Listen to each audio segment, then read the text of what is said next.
Quarto dia. O amor é atencioso. Como são preciosos para mim os teus pensamentos! Como é grande a soma deles! Se eu os contasse, seriam mais do que os grãos de areia. Salmos 139, 17, 18. O amor pensa. Ele não é um sentimento tolo que passeia pelas ondas da emoção e então cai no sono mental. Ele se mantém ocupado em pensamentos, sabendo que os pensamentos amorosos precedem as atitudes amorosas. Quando você se apaixonou, o pensamento veio quase que naturalmente. Você passou horas imaginando como seria a pessoa amada, imaginando o que ela estaria fazendo, ensaiando coisas marcantes para dizer e depois curtindo doces memórias do tempo que passaram juntos. Você disse sinceramente: eu não consigo parar de pensar em você. Mas, para a maioria dos casais, as coisas começam a mudar logo depois do casamento. A esposa finalmente tem seu marido. O marido já tem seu troféu. A caça está terminada e a perseguição encerrada. Fagulhas de romance vagarosamente tornam-se em cinzas e a motivação para o pensamento esfria. Você se deixa focar em seu trabalho, seus amigos, seus problemas, seus desejos pessoais, em você. Depois de algum tempo, você involuntariamente começa a ignorar as necessidades do seu cônjuge.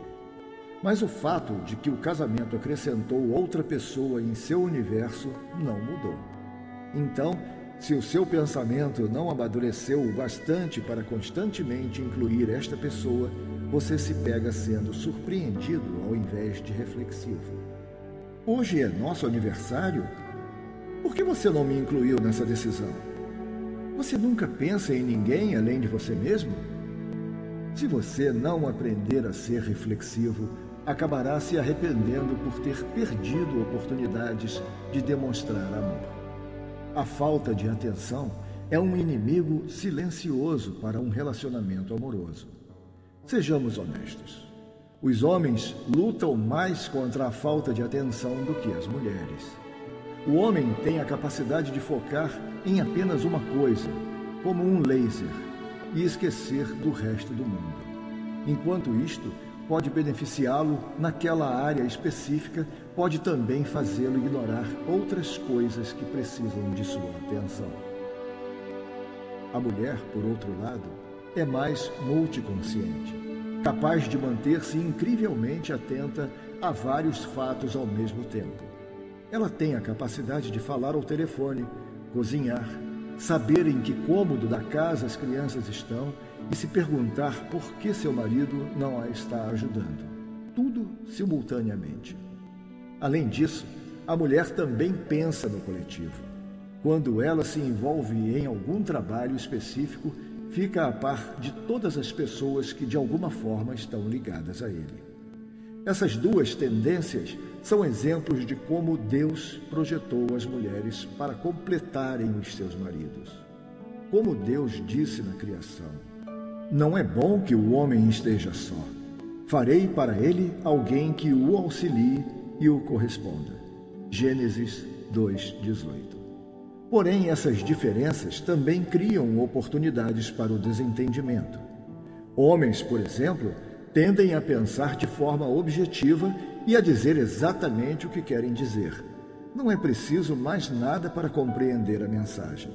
Suas palavras são mais literais e não devem ser analisadas além do que foi dito. Mas as mulheres falam e pensam nas entrelinhas. Elas têm a tendência de fazer insinuações.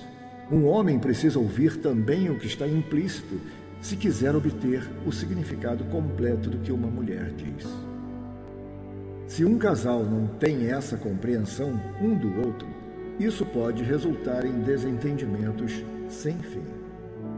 Ele fica frustrado tentando entender por que ela fala em enigmas ao invés de falar de uma vez o que quer. Ela fica frustrada tentando entender por que ele é tão desatento e não soma 2 mais 2 para compreender o que ela diz. Uma mulher deseja profundamente que seu marido seja atencioso e reflexivo. Essa é uma das chaves que a ajuda a sentir-se amada. Quando ela fala, o homem sábio ouve como um detetive para descobrir as necessidades e desejos implícitos em suas palavras.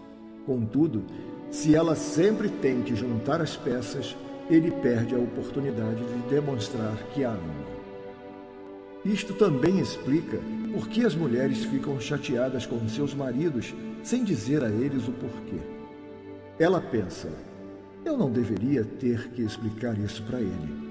Ele precisa ser capaz de olhar a situação e entender o que está acontecendo aqui.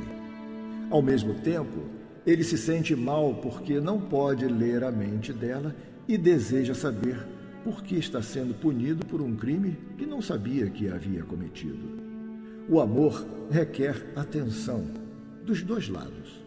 O tipo de atenção que constrói pontes através da combinação de paciência, bondade e generosidade.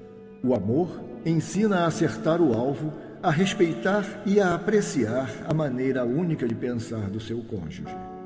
O marido deve ouvir a esposa e aprender a considerar as mensagens não ditas.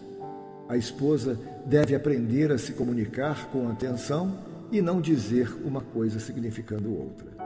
Porém, com frequência você fica irado e se frustra, seguindo o padrão destrutivo. Preparar, apontar, fogo. Você fala de forma dura e só depois pensa se deveria ter dito o que disse. Mas a natureza atenciosa do amor lhe ensina a usar a mente antes de usar os lábios. O amor pensa antes de falar. Ele filtra as palavras com a peneira da verdade e da bondade.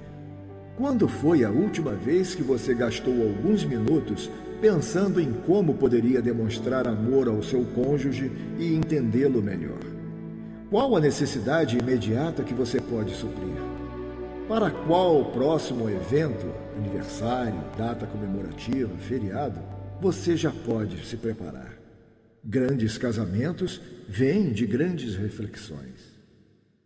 Quarto dia. O amor é atencioso. Desafio de hoje. Faça contato com o seu cônjuge em algum momento durante a agitação do dia. Não faça outra coisa senão perguntar como ele está e se tem algo que você pode fazer por ele. Anote no seu livro quando o desafio de hoje estiver completo. O que você aprendeu sobre si mesmo e sobre o seu cônjuge ao aceitar o desafio de hoje? Como isso poderia se tornar mais natural, rotineiro e parte verdadeiramente útil do seu estilo de vida? Agradeço a meu Deus toda vez que me lembro de vocês. Filipenses 1:3